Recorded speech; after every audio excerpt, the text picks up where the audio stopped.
Saudara, ini minggu terakhir daripada seri yang kita selama ini setiap 5 minggu terakhir kita mendengar, yaitu tentang set apart, yaitu mengenai biblical view of holiness, ya, cara pandang Alkitab tentang kekudusan.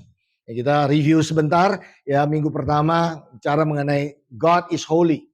Dan minggu kedua, minggu ketiga, minggu keempat, dan minggu kelima tentang holiness lost, holiness reveal, holiness restore, holiness live.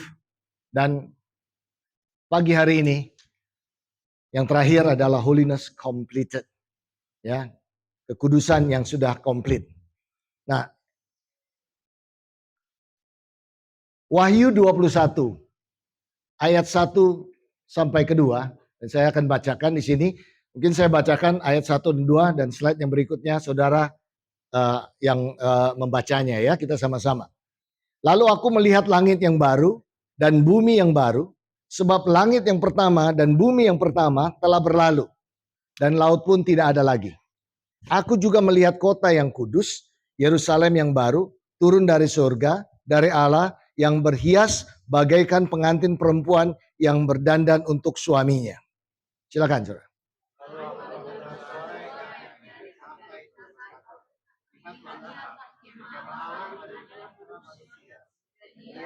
Dia bersama-sama dengan mereka. Mereka akan menjadi umatnya, dia akan menjadi Allahnya. Dan dia akan menghapus segala air mata dari mata mereka. Dan maut tidak akan ada lagi. Tidak akan ada lagi perkabungan, atau ratap tangis, atau duka cita, sebab segala sesuatu yang lama itu telah berlalu. Ia yang duduk di atas tahta itu berkata, lihatlah, aku menjadikan segala sesuatu baru. Lalu firman-Nya, tuliskanlah karena segala perkataan ini dapat dipercaya dan benar. Firman-Nya lagi kepadaku, semuanya telah terjadi. Akulah Alfa dan Omega, yang awal dan yang akhir. Orang yang haus akan kuberi minum dengan cuma-cuma dari mata air kehidupan. Siapa yang menang, dia akan memperoleh semuanya, dan aku akan menjadi Allahnya, dan dia akan menjadi anak-anak. Mari kita sama-sama berdoa. Tuhan, pada saat ini Tuhan kami tahu bahwa Engkau hadir di tengah-tengah kami. Engkau urapi telinga kami, hati kami, pikiran kami. Engkau juga urapi hamba yang akan membagikannya. Semua rencana Tuhan boleh terjadi pada pagi hari ini. Dan kami tahu siapa kami di dalam Tuhan. Terima kasih Tuhan. Di dalam nama Yesus Kristus kami sudah berdoa. Amin. Nah saudara, Wahyu 21 ini menggambarkan langit dan bumi yang baru.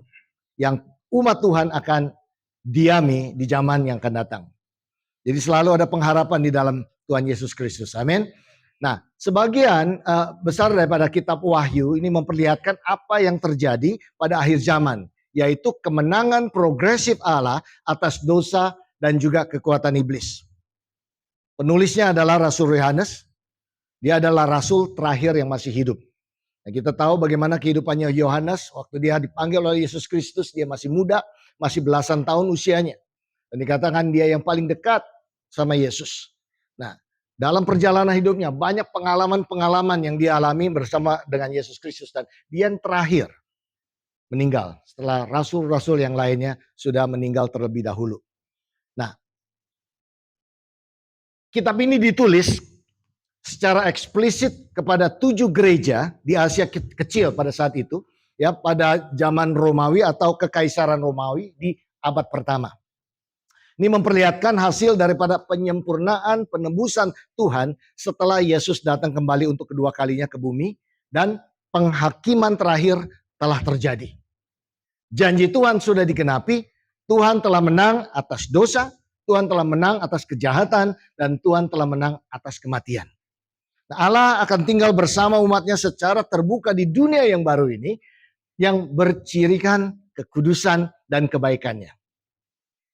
Nah, Rasul Yohanes dia mendapatkan pewahyuan ini saat pengasingannya di Pulau Patmos, ya, dan dia mendesak gereja-gereja untuk tetap setia kepada Kristus meskipun ada penganiayaan. Masyarakat Romawi yang fasik pada waktu itu dan ancaman internal terhadap ajaran-ajaran palsu. Dia memotivasi jemaat untuk tetap bertekun dalam kasih mereka kepada Allah, kasih mereka kepada satu dengan yang lain, kesetiaan mereka terhadap Injil, dan juga komitmen mereka untuk hidup kudus. Meskipun harus menghadapi berbagai macam tantangan, kehidupan yang sulit, masa depan yang gemilang dan pasti itu menanti mereka.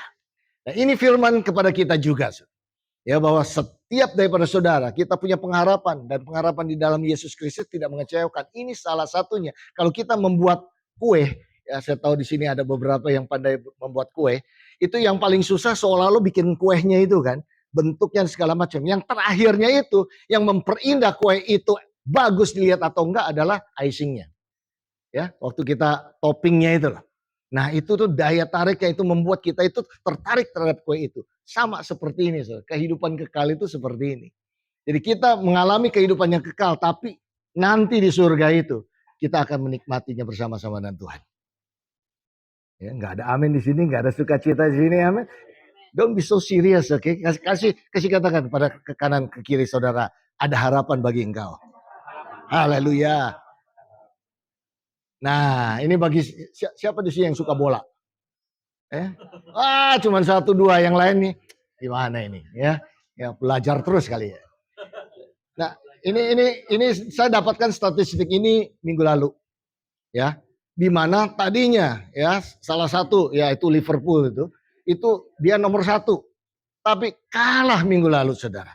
Ya begitu kalah, maka kemungkinan besarnya dia tidak bisa menjadi juara. Justru yang Manchester City yang mempunyai kesempatan lebih tinggi karena masih ada satu pertandingan yang belum dimainkan. Nah, saya nggak tahu minggu ini bagaimana hasilnya bisa berubah lagi. Nah, apa yang saya mau sampaikan di sini? Ya sebenarnya saya ada juga tim favorite saya. Tahun ini banyak mengalah, nggak sampai ke 5 besar ya. Ini banyak mengalah tahun ini. Nah, saudara, kehidupan itu seperti ini, pertandingan. Bahwa nggak jelas gitu sampai ada yang menangnya nanti setelah berterung, mereka bertanding, akhirnya ada yang pemenang. Apa yang seorang Sun Tzu, dia adalah seorang jenderal dan ahli strategis militer Tiongkok pada abad yang ke-6 sebelum Masehi. Dia katakan seperti ini, jika Anda mengenali musuh dan mengenali diri sendiri, Anda tidak perlu takut akan hasil dari ratusan pertempuran. Juga dia katakan begini, pejuang yang menang akan menang terlebih dahulu dan kemudian berperang. Sedangkan pejuang yang kalah akan berperang terlebih dahulu kemudian berusaha untuk menang. Dalam kehidupan kita begitu kan? Dalam pertandingan kita selalu kita berusaha untuk menang. Tapi firman Tuhan mengatakan kepada kita, seperti ini ayatnya. Tetapi dalam semuanya itu kita lebih daripada orang-orang yang menang. Oleh Dia yang telah mengasihi kita. Sebab aku yakin bahwa baik maut maupun hidup, baik malaikat-malaikat maupun pemerintah-pemerintah, baik yang ada sekarang maupun yang akan datang, atau kuasa-kuasa baik yang di atas maupun yang di bawah, ataupun sesuatu makhluk lain, tidak akan dapat memisahkan kita dari kasih Allah yang ada dalam Kristus Yesus Tuhan kita. Ini menjadi catatan kita bahwa begitu kita menjadi orang Kristen lahir baru, kita sudah menang. Saya ulangi. Begitu saudara mengambil keputusan untuk menjadi lahir baru, menerima Yesus sebagai Tuhan dan Juru Selamat saudara, saudara sudah menang. Jadi di dalam Kristus, hanya di dalam Kristus ada jaminan hidup kekal dan hidup yang berkemenangan. Ada amin. Nah, sekarang bagaimana mempertahankan kemenangan itu sampai Yesus datang kedua kalinya menjemput kita. Ini yang kita selalu harus lewati dalam keseharian kita. Dan oleh karena itu, kalau sewaktu saudara mendengar firman Tuhan, datang ke gereja setiap minggu, saudara terus dibakar kan, diingatkan akan panggilan saudara. Karena bukannya kita akan menang atau tidak, kita sudah menang. Challenge-nya kita adalah mempertahankan kemenangan itu sampai Yesus datang kembali. Berbeda ya. Jadi kita tidak mogah-mogahan kita sampai surga, tidak. Kita sudah menerima Yesus, itu jaminan.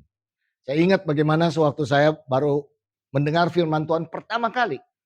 Ya, usianya ya masih muda waktu itu, masih belasan tahun. Tapi yang saya dengar pertama kali adalah apa?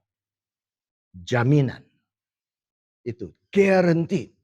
Jadi saya bisa membayangkan, sewaktu engkau mengatakan menerima Yesus sebagai Tuhan dan Juru Selamatmu, itu seperti saudara mendapatkan satu sertifikat yang ada stempelnya di materai. Itu jaminan. Selama saudara memegang sertifikat itu, hak milik itu milik saudara. Amin. Itu yang menjadi perbedaannya sewaktu orang lahir baru. Nah, ketika engkau tahu mengapa, apa dan bagaimana itu akan lebih masuk akal. Nah, pertanyaan sekarang, tahukah saudara kenapa saudara diciptakan Tuhan?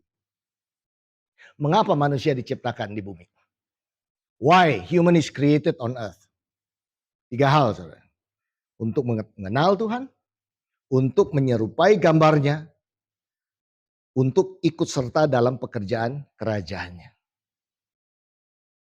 Ini harus kita tahu kenapa kita masih hidup sekarang ini. Kesatu adalah untuk mengenal Tuhan. Begini saudara, kalau bicara mengenal, misalnya sebelum saya menikah dengan istri saya mengenal dia. Tetapi saya lebih kenal dia sekarang daripada waktu saya menikah. Kira-kira 30-an tahun yang lalu. Kurang lebih lah gitu. 37 kali. Nah, tapi apakah saya benar-benar udah mengenalnya? Belum. Kadang-kadang saya masih berpikir, Tuhan kenapa Tuhan mengirimkan orang yang sedikit aneh kepada saya? Saya nggak ngertiin dia Tuhan. Ya, itu kenyataannya di dalam kehidupan kita seperti itu. Nah, kalau itu terjadi dengan suami istri, ini bicara mengenai Tuhan yang begitu besar, begitu mulia, begitu berkuasa, begitu berdaulat, dan kita mau menganalisa dengan pikiran kita yang otak kita sebesar bakpao, nggak mungkin lah. Oleh karena itu kita perlu pertolongan daripada Roh Kudus untuk memberikan pengertian itu kepada kita. Jadi, walaupun kau mengatakan, oh saya sudah menerima Yesus puluhan tahun yang lalu, tetap kita harus belajar firman Tuhan untuk lebih mengenal dia. Yang kedua, menyerupai gambarnya. Menyerupai gambarnya apa? Berarti, apa sih sifatnya Tuhan? Apa sih yang Tuhan kehendaki? Lalu, apa sih kira-kira karakternya dia ini? Nah, lalu tingkah laku kita sejalan nggak dengan apa yang firman katakan tentang Tuhan? Ya, berarti ada satu usaha daripada manusia juga untuk menyerupai gambarnya dan ikut serta dalam pekerjaan kerajaannya. Apa yang dimaksud dengan itu? Ya, apa yang Tuhan cintai, apa yang Tuhan kasihi, itu juga yang menjadi kita kasih mereka yang terhilang terutama. Tuhan kasih Tuhan kepada semua orang, amin. Nah, demikian juga kita, walaupun mungkin orangnya menyebalkan, kadang-kadang waduh nggak enak banget nih, kayaknya nggak comfortable banget nih begitu, tetapi tetap Tuhan mengasihi dia. Tetap dia itu adalah ciptaan Tuhan. Dan kita harus mengasihi. Jadi the Bible is very clear that God created mankind for His glory. Jelas sekali bahwa tujuan akhir daripada manusia hanyalah untuk memuliakan Tuhan. Dan Tuhan memberikan kebebasan kepada setiap manusia untuk memilih. Agar manusia punya hasrat untuk hidup, berkenan, dan memuliakannya. Banyak kita mungkin mendengar, kenapa sih Tuhan izinkan kena begini, begitu sulit-sulit amat, ya udah begini aja, atur aja begitu kan. Kayaknya seperti hidup kompleks banget begitu. Ini yang luar biasanya Tuhan menciptakan kita, diberikan kebebasan, free will. Itu yang sesuatu yang tidak bisa diberikan. Bahkan orang tua pun kadang-kadang tidak memberikan kepada anaknya, betul kan? Dia kontrol. Ya, kemarin kita baru belajar mengenai parenting, helikopter parent. Ya, dikontrol sampai kemanapun, ya dikontrol begitu. Tuhan memberikan free will kepada setiap kita untuk memilih. Supaya apa? Sewaktu kita memilih untuk memuliakan Tuhan, itu sungguh-sungguh keluar dari hati yang tulus, bukan karena paksaan. Siapa yang mau anaknya mengikuti perintah kita, nunut aja jadi anaknya seperti itu. Atau suatu anaknya mulai dewasa, bisa menjadi sahabat dan dia berpikir yang terbaik dan tetap dia adalah anak kita. Ya, pasti kita mau seperti itu. Demikian juga Tuhan. Mau supaya anak-anaknya punya kebebasan untuk memilih dan memilih untuk memuliakan Dia.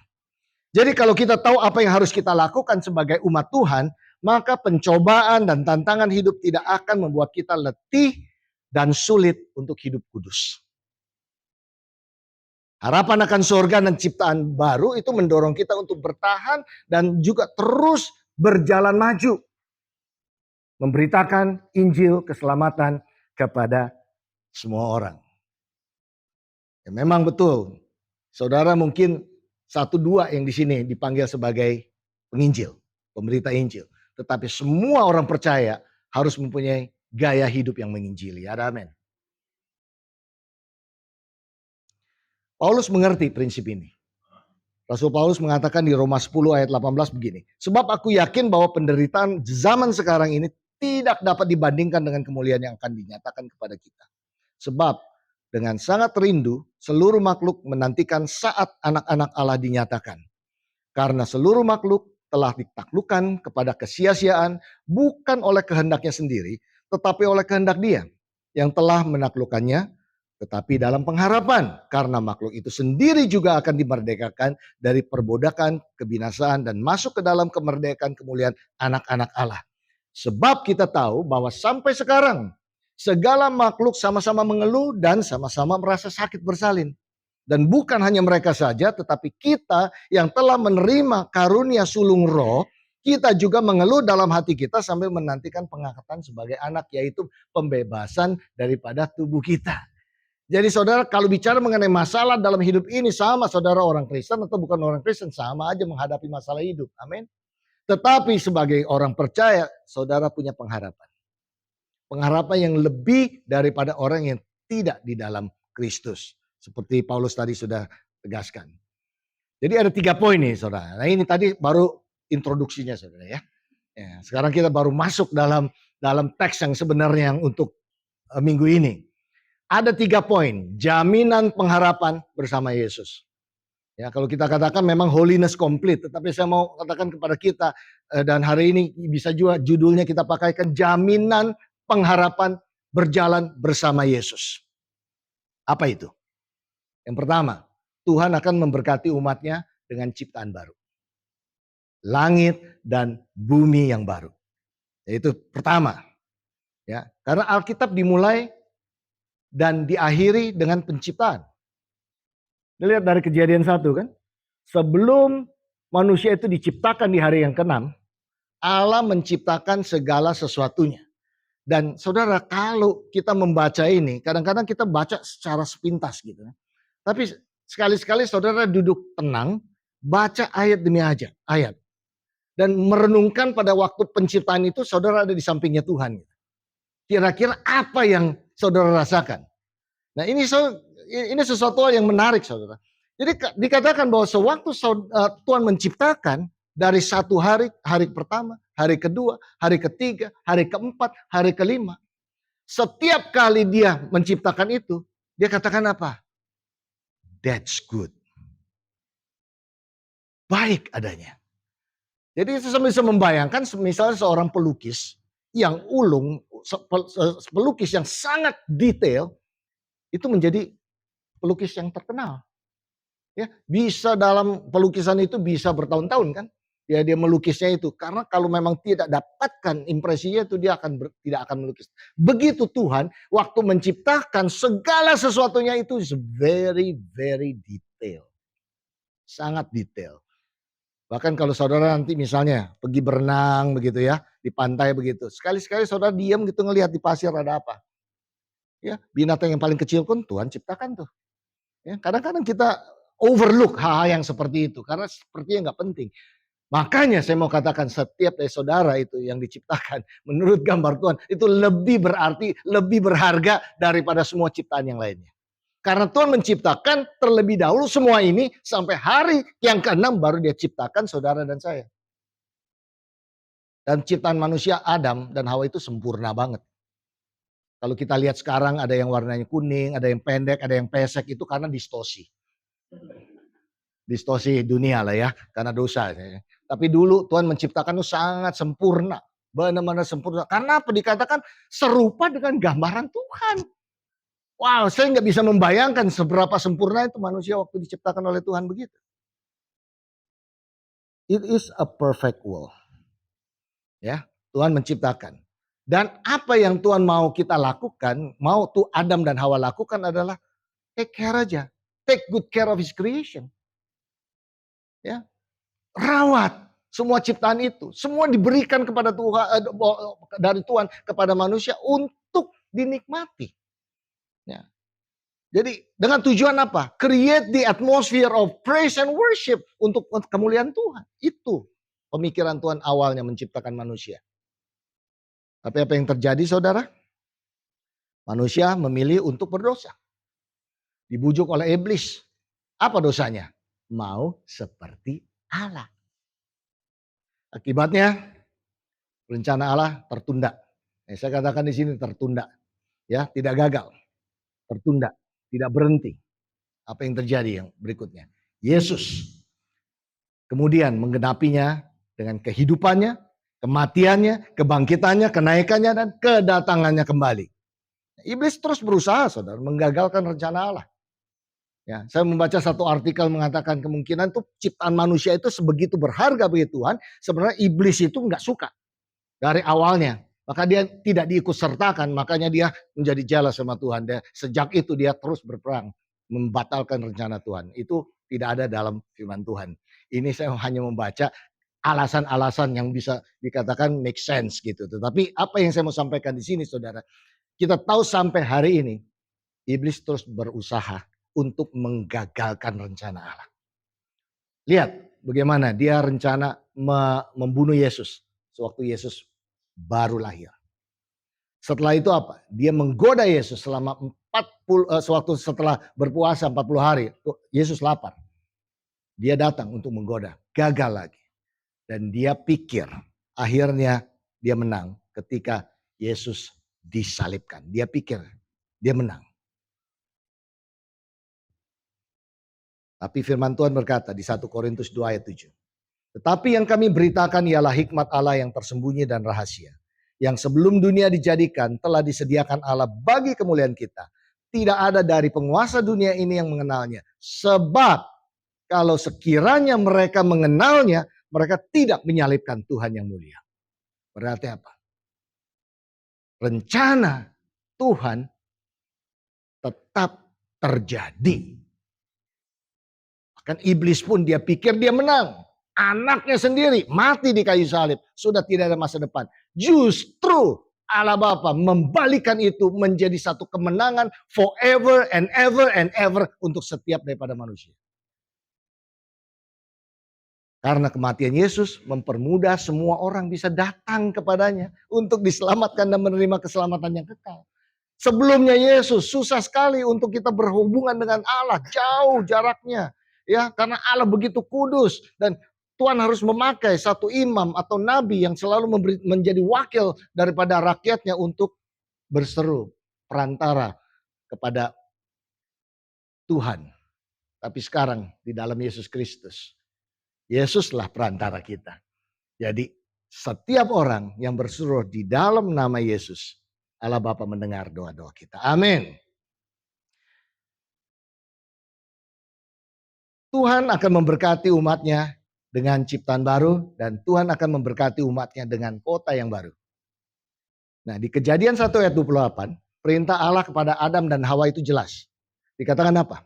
Sebelum mereka berdosa ya, dikatakan beranak cucu dan bertambah banyak.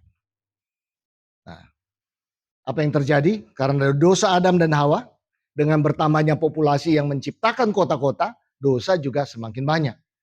Nah, tidak heran kalau kita tanya sekarang, ya firmannya sebelum Adam berdosa adalah beranak cucu dan bertambah banyak. Tapi sekarang kalau kita ditanya seperti itu, 2 aja cukup. Enggak usah banyak, 1 aja cukup. Kalau bisa, udahlah nanti dulu, cari kerjaan dulu, semuanya aman dulu, baru pikirin punya anak. Dah heran, negara-negara yang maju pada saat ini, mereka krisis masa depan. Populasinya nggak ada yang mau menikah. Kita bisa melihat Jepang, bahkan Singapura sekarang sekalipun, ya usia untuk pernikahannya itu terus naik, ya. Di Indonesia mungkin belum ya, karena populasi kita masih banyak, kita masih berjalan di dalam firman Tuhan, ya masih masih oke juga gitu ya 2 oke, 3 juga oke gitu ya, 4 juga oke lah gitu kan. Ya ini for some reason mungkin Indonesia lebih beriman, saya nggak tahu. Ya.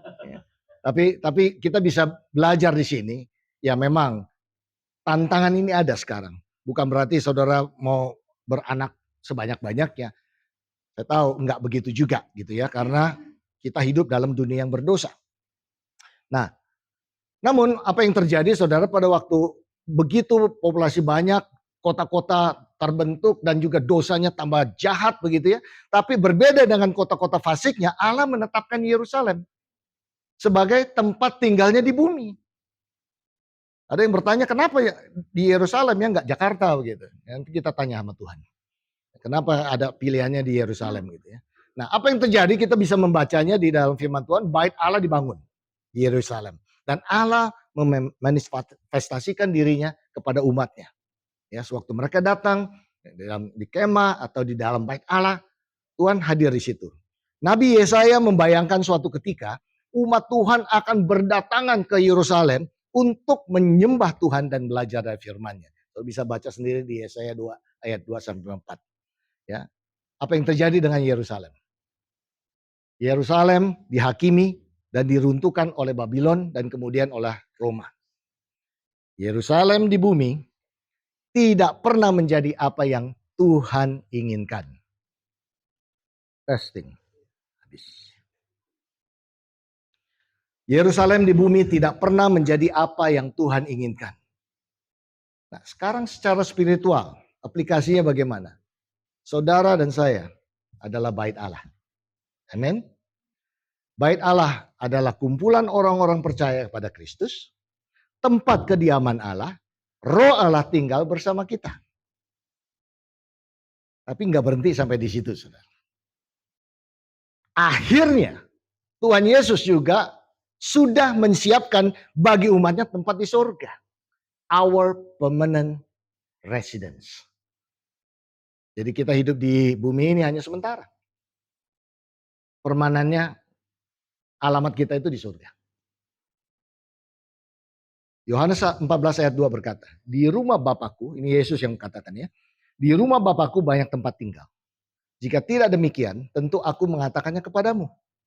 Sebab aku pergi ke situ untuk menyediakan tempat bagimu. Juga kitab Ibrani, penulis kitab Ibrani menulis seperti ini.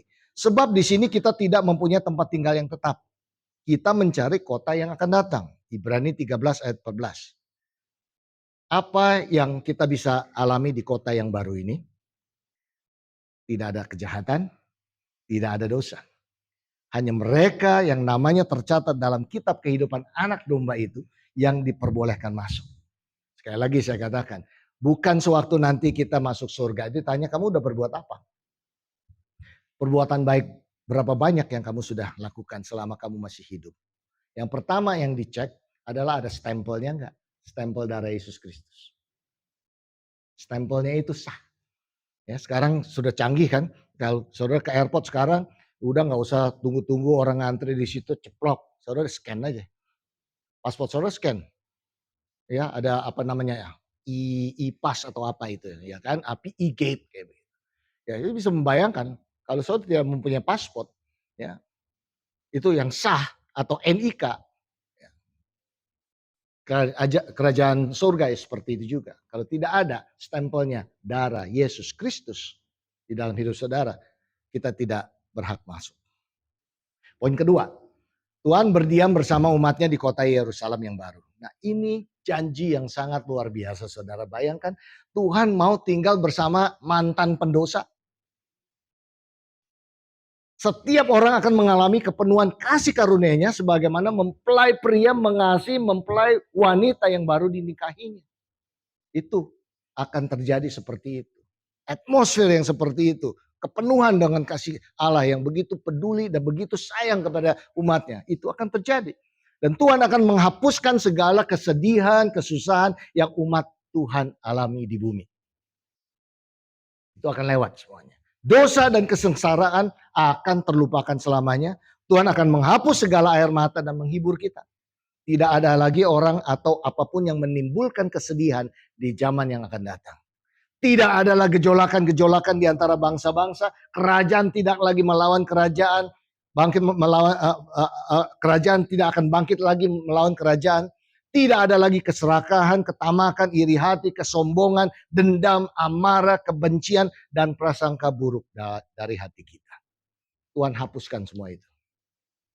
Tuhan hapuskan semua itu. Kita jadi kudus sama seperti Tuhan itu kudus. Dan bukan hanya itu saja saudara, yang terbaik dari semuanya itu, kita akan menikmati Tuhan. Saya nggak bisa bayangkan nanti kita nikmati Tuhannya itu dalam bentuk kolosal begitu ya, rame-rame, massal begitu, atau tatap muka pribadi satu persatu. Ya. Whatever it is a good thing. Apa itu jauh lebih baik. Kita nggak bisa membayangkan itu di bumi ini. Tapi itu yang akan terjadi di surga. Jadi saudara, sewaktu saudara setia, ini yang akan terjadi. Poin yang ketiga, mereka yang haus dan menang akan mewarisi hidup bersama Tuhan dalam ciptaan baru. Haus tentang apa? Tentang kebenaran firman Tuhan.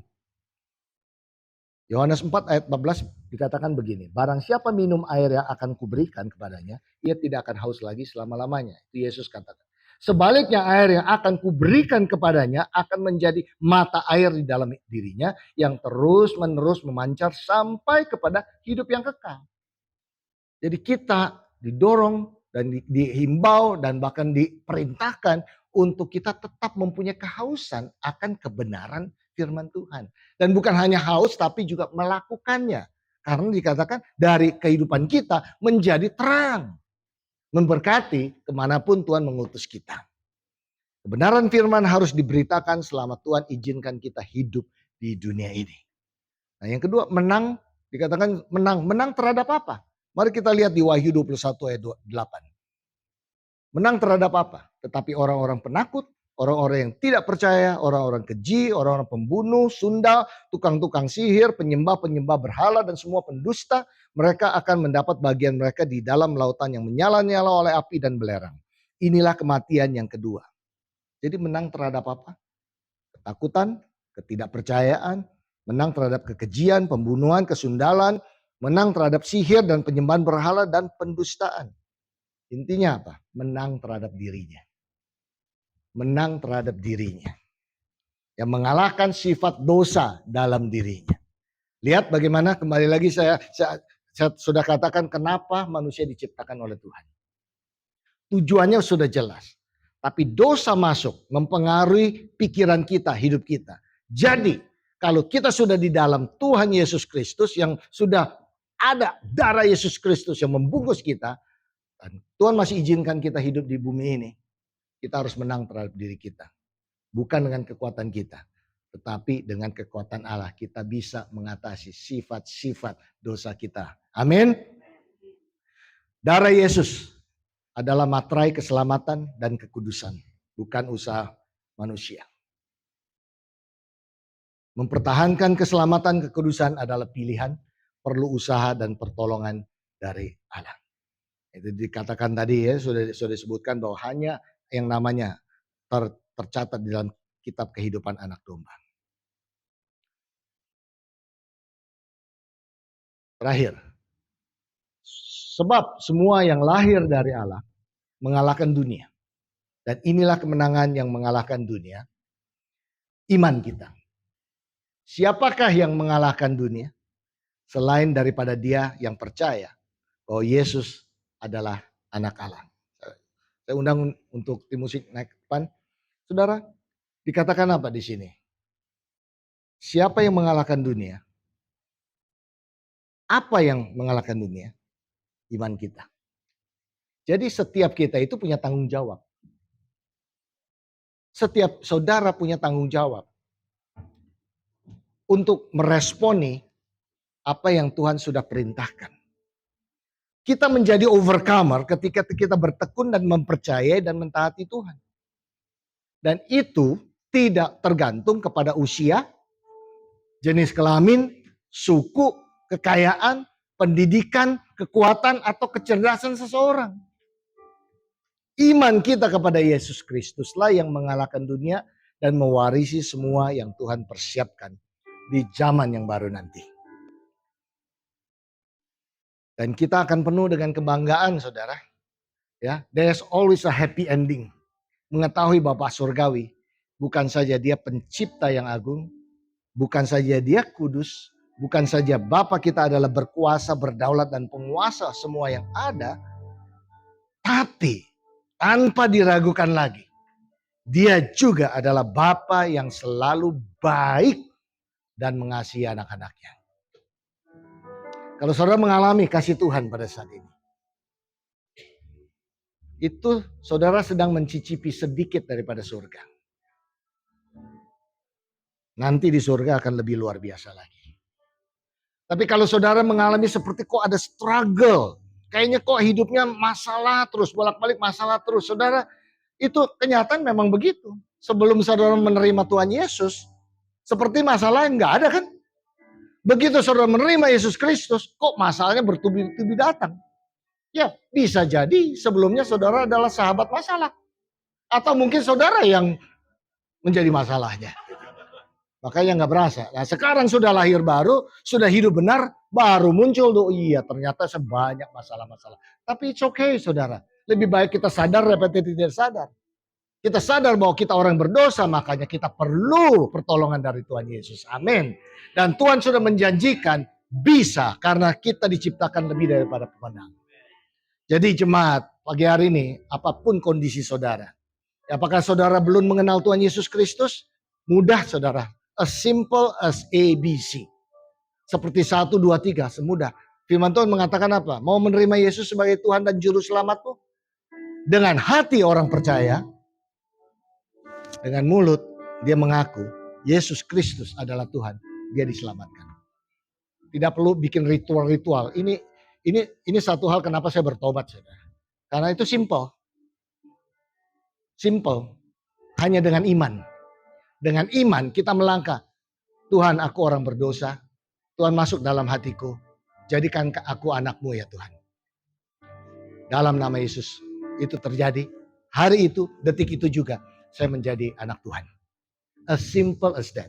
Dan saya tahu ada 1, 2, 3 orang di sini yang masih ragu-ragu. Ambil keputusan pagi hari ini untuk mengatakan, Yesus ini aku Tuhan. Aku orang berdosa tapi engkau menyelamatkan aku. Aku terima engkau sebagai Tuhan dan Juru Selamatku. Dalam nama Yesus Kristus. Mari kita sama-sama berdoa. Saudara berdoa di dalam hati saudara. Kalau itu saudara, sederhana. Saudara katakan, Tuhan Yesus ini aku. Aku orang yang berdosa. Tapi hari ini aku memutuskan untuk menyatakan Engkau adalah Tuhanku. Dan Tuhan kau mendengar isi hati dari setiap daripada jemaat. Kalau itu saudara, yakini bahwa inilah hari keselamatan saudara. Dan bagi saudara yang bergumul, masih struggle dan kehidupan ini, kok kayaknya sulit banget ya, kayak jalan sini terbentur, jalan sana terbentur. Saudara, tenangkan jiwamu. Karena Roh Kudus belum selesai dengan engkau. Tuhan punya rencana yang besar bagi engkau. Don't give up. Don't give up about this life. Karena seperti yang tadi saya sampaikan, bagaimana Tuhan menciptakan manusia dari awalnya. There is a purpose for every one of you. Setiap saudara punya alasan yang unik yang Tuhan sudah ciptakan pada saudara. Dapatkan itu. Apa Tuhan mau lakukan dalam hidupku? Mungkin sewaktu kita menyembah nanti Tuhan akan berbicara. Mungkin dalam sepanjang 1 minggu ini Tuhan akan ingatkan lagi. Terbuka hati saudara untuk kita. Tuhan, aku berdoa Engkau materaikan panggilan ini Tuhan. Bahwa setiap daripada kami tidak akan menjauh daripada Tuhan. Tapi lebih mendekat lagi. Lebih mengenal Tuhan lagi. Dan sehingga hidup kami bisa menjadi berkat bagi banyak orang. Karena Engkau juga mau memakai kami menjadi berkat bagi keluarga dan teman-teman kami. Terima kasih Tuhan. Terpujilah namamu. Dan kami mau terus menyembah dan memuliakan Tuhan. Mari saya undang jemaat kita berdiri, kita menyembah Tuhan. Lagunya Robert Lee aja itu. Ya, kita nyanyikan penyembahan ini saudara menjadi doa kita juga. Sungguh indah.